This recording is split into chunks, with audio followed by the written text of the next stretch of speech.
Hey, hey, Howell here. What I want to do today is a talk on why I became a born again Christian and why I left and why I've never returned. Why I am ex born again.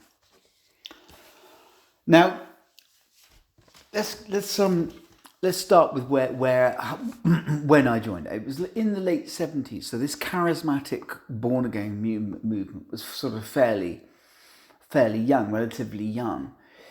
And it was quite extreme in the 70s. And the situation, I was just a messed up teenager, like hearing voices, and these voices in my head were directing me to become a Christian, become religious, be an evangelist. And it was bothering me. So I went to the doctor, and he just made a complete mess of it. But really, the truth is, now I know it was just an overdeveloped superego. Everyone's got one, just some more developed than others. Everyone's is different and the same. And but what had happened is I started sort of reading the Bible and really getting into a mess because I read some horrid things, particularly in the Old Testament. But my sister had come home. And she had become a born-again Christian in this church called the Bath Christian Fellowship. And so I just felt I had to go. I felt like I didn't even have a choice. So I went down with her.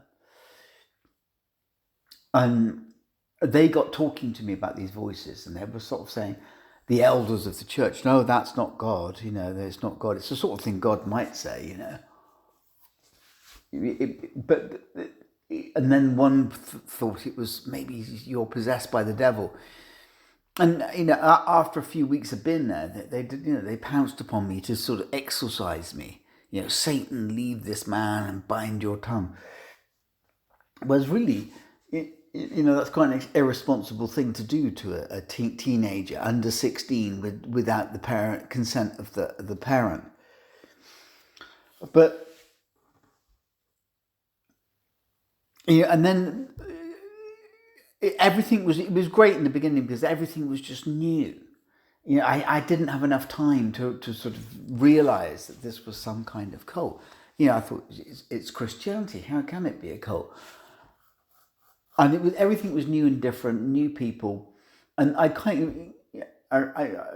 enjoyed reading the Bible. And like about the Corinthians and the Ephesians, the church in Greece and Rome, and letters of St. Paul, and then the Canaanites, and I just found it was all a bit of a fantasy. But as the weeks went by, as the months went by, I became sort of slightly disillusioned with it all. I started becoming disillusioned. Now, there was a Tasmanian family up the road from me, and they were in the church. And it was there was a girl called Zenda. I can't remember her name. Zena. And what happened is that there was an auntie. Her auntie was living in the house. Isabel, or Izzy, and she was older than me. She was 18 when she left back for Hobart. But we became very, very, very close friends, and she was also disillusioned. Now, she was from a more of a traditional sort of, singing gospel songs around the piano, much more down to earth and much more natural. Because that's what I felt the church was. I thought it was just everything was unnatural. I thought the people were so unreal. The relationships between them was very unreal. I felt like I was being disconnected from nature, the planet. I felt disconnected from my friends, and they had this thing about non-Christians, non-born-again Christians are non-believers.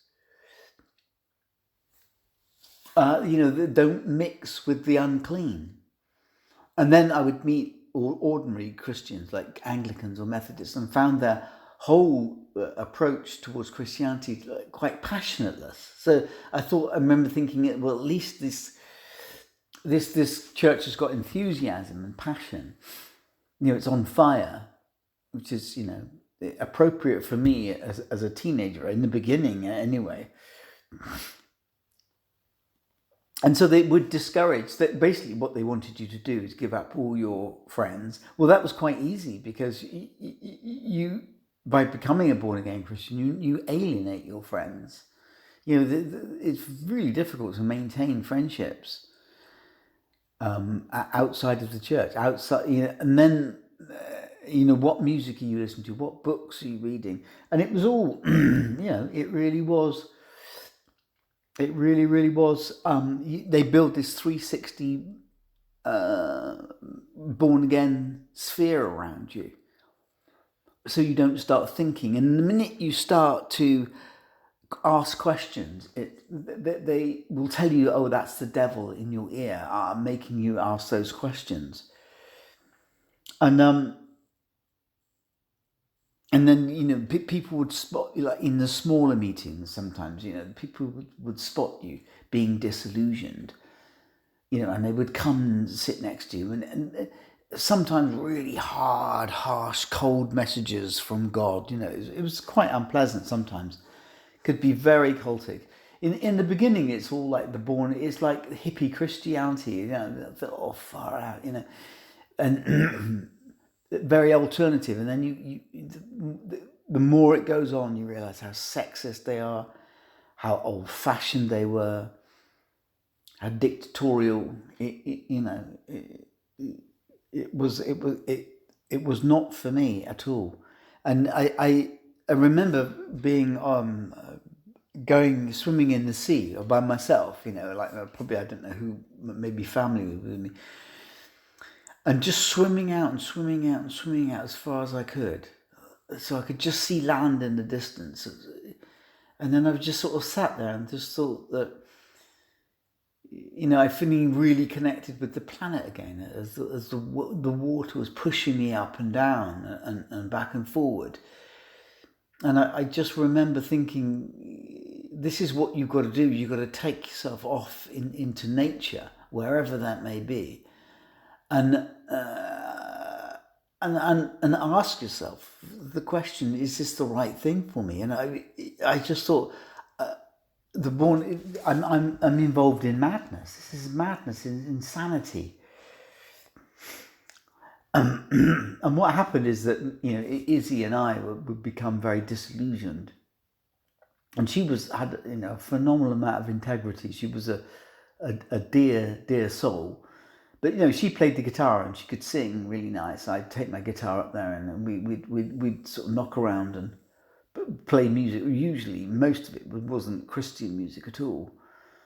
And there'd be a voice over the shoulder sometimes. Is that a Christian song? And when she left, it was really quite heartbreaking for me.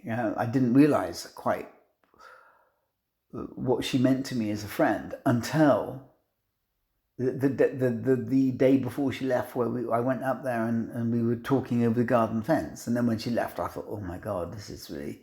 And after that, I went to the church, and it meant nothing to me, literally nothing, And I remember once there was this horrible prophecy that I thought was for me. So saith the Lord, put away your hanky, pull yourself together, that kind of thing. We'd been camping on the Dales once, and these church services, they would whip you up to a fervour. If I go back to that, it was like an emotional drug, a high, because it would be dancing and singing and jumping around and really excited. And obviously there was so much ego. There was so much synagogue of Satan going on, like how watch me being a fanatic, watch me. And then, when we went to the Dales, I was camping, and there was a whole load of born-again churches there. And the whole thing was just hysterical. It was just like a massive, great emotional high. And then you go home to a family and you can't talk to them about it because they just think you're in a cult. I remember this guy sat next to me, and he was talking about that he'd been a born-again Christian 2 years before at school. and you couldn't hold him down. He was really on. That's the word he used. And this second time round, it's not getting to him, and his parents think he's in a cult. And I've said to him, many times I've looked around and I thought, am I in a cult? And as I said before, they use as well, this is Christianity. What do you mean? How can it be a cult? Well, it can. It really can. And the higher it seemed that, and the money I paid, the tithes from my paper round and my pocket money, it was just ridiculous. Absolutely ridiculous. It was just really cut in. It was really difficult to pay. And I know that in those days they didn't pay, the tithes in those churches in Greece, for example, they didn't pay VAT, they didn't pay income tax like we do today, they didn't pay national insurance, they didn't have bills like we have today. And the tithe probably went to all sorts of things like schools and roads and God knows what. But that church has made a lot of money. I think it's called Bath Life Church at the moment. But when I left, it created a great big hole, and other teenagers left because I was in the teenage group, and that was on Saturday, so I had to wait till Saturday to get the fix. And sometimes there'd be something there during the week. And there was this guy Chris who was very controlling. He was head of the teenage group. He was a good bloke, but he was very, very controlling, very typical northerner. And I just got tired of the endless cliches, because he had this van, and he was talking about what he used to use it before when he was a teenager, before he was a Christian. Oh, we go from pub to pub in this and blah, blah, blah. And then at the back, this guy would go, and now you use it to go and see people in the fellowship, don't you? And yes, that's right. I go to see people, being put right. And it was like the Lord Jesus Christ, our Saviour and Redeemer. Oh, peace and blessings in the Lord. The language was just really insipid, and I felt more. When the whole born again thing doesn't work and you're in it, and you're never going to get it back. You start to see through. You start to see it's an emotional high. You'll never. The only way out, the only way forward is out. And there is a spirit that moves through that church, and it was very powerful. And it's very difficult to understand it in terms of psychology and theology. But there was some kind of spirit weaving around, and I've done a lot of channeling and dealt with sort of entities and looked into it from a psychological point of view and a theological point of view. And I wondered whether some pretty nasty little entities were weaving their way through. But what I'm saying is that there's a saying, there's no one is more brainwashed than the brainwashers. The higher you go up, the more brainwashed they are, the more conditioned they are, and the more difficult it is for them to leave. And that becomes a very difficult thing, because when I was there, when I left, I was wondering whether there was somebody at the top just rubbing their hands, oh, they've fallen for it, how stupid are they, we've taken all their money. But it's not like that. The higher you go up, the more convinced they are that this is how cults work. There's no opposite at the top of laughing their head off at the stupid people below. I mean, I expect some are, but wasn't my experience of the born again Christian movement. And I've been involved, I tread carefully where there's religion, but I've sort of meditated with new religious movements, and I've seen the same thing,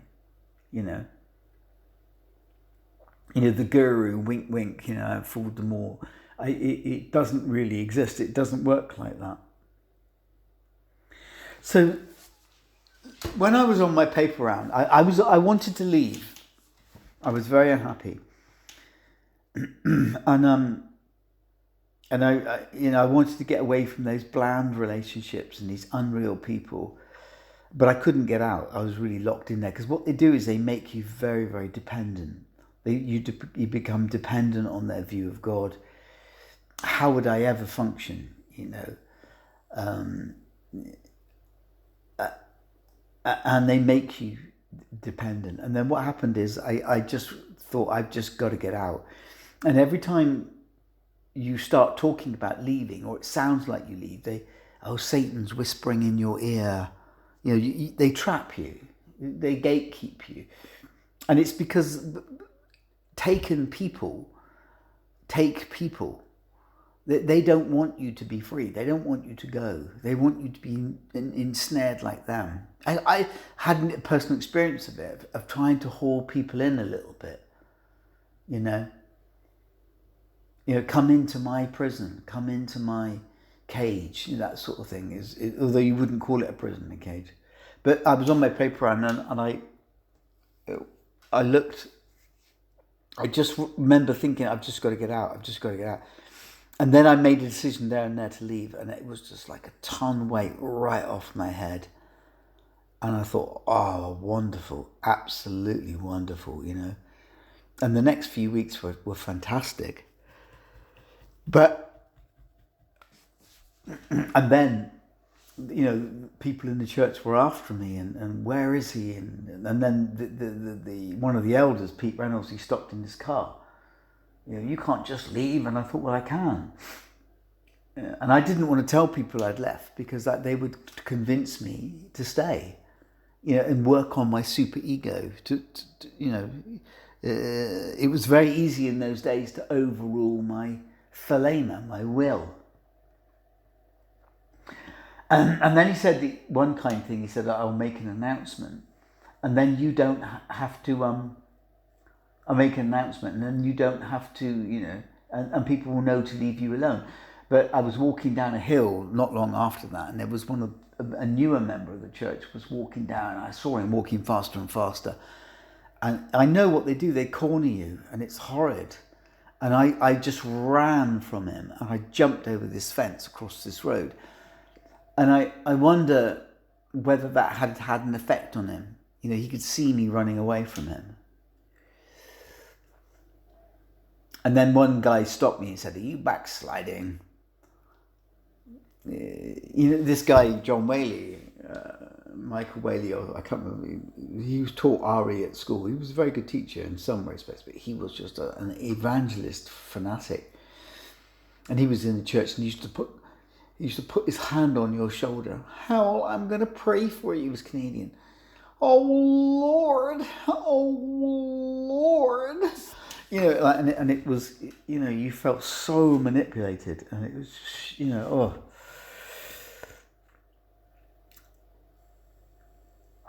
But and then slowly it wears off. And you get out. It's to me the first couple of weeks it's fantastic. You've got your life back, because when I was in the church, I couldn't see a future for myself.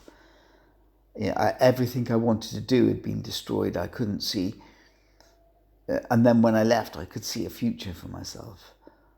I could make plans. I could do things. But there was a girl approached me in the bar, and she said, you used to go to the fellowship, didn't you? And I said, yeah.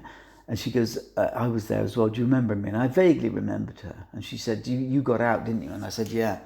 And we had a long talk, but I could see when I was talking to her that it was a bit, I kept pushing her buttons, and she was still a bit affected. And then what happened is, she asked me how I got out, and I told her what I've just said to you. And then she said that a good friend had a good long talk to me. And I think that must have been some friend, because I thought whether I was strong enough to go back to that church and see if I could talk to people, to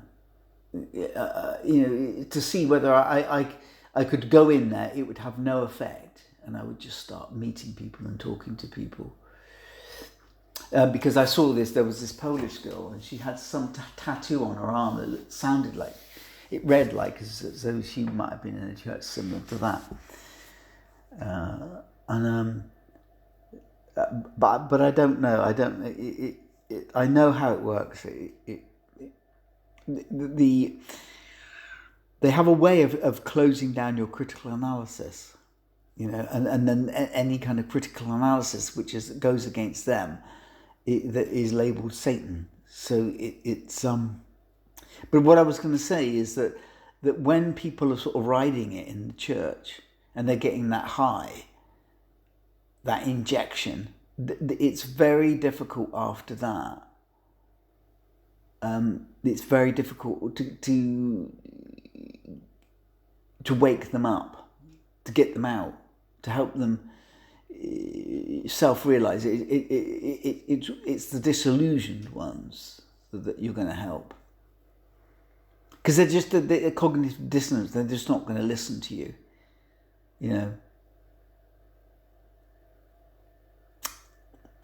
I mean, that church, it ruined, it ruins family life, it ruins relationships, it breaks up families. I've seen it. I'm talking about what it was like in the 70s. I don't know what it's like now. It's all a bit high tech now, and they're in a much bigger place. But after I'd left, that they were between two places. They were going to buy this big place. And so they set up a marquee in the park. And a friend of mine said they walked by, and all they could hear is the whole congregation going, Jesus, Jesus, Jesus. And I remember writing to Isabel and just sort of thinking, if you look at the Gospels, I mean, I'm a Jesus mythicist now. I believe that the character of Jesus he's a mythical figure based on previous mythical figures and based on historical figures as well, I expect. A right old juxtabox. But, when you look at the story of Jesus and the disciples,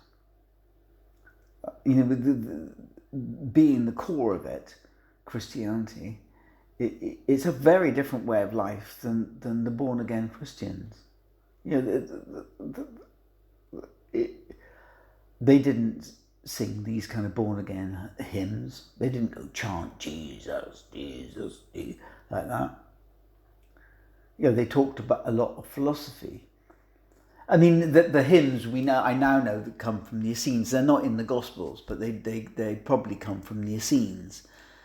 There are hymns in the Dead Sea Scrolls that are very similar to the hymns that you'll find in Christian churches.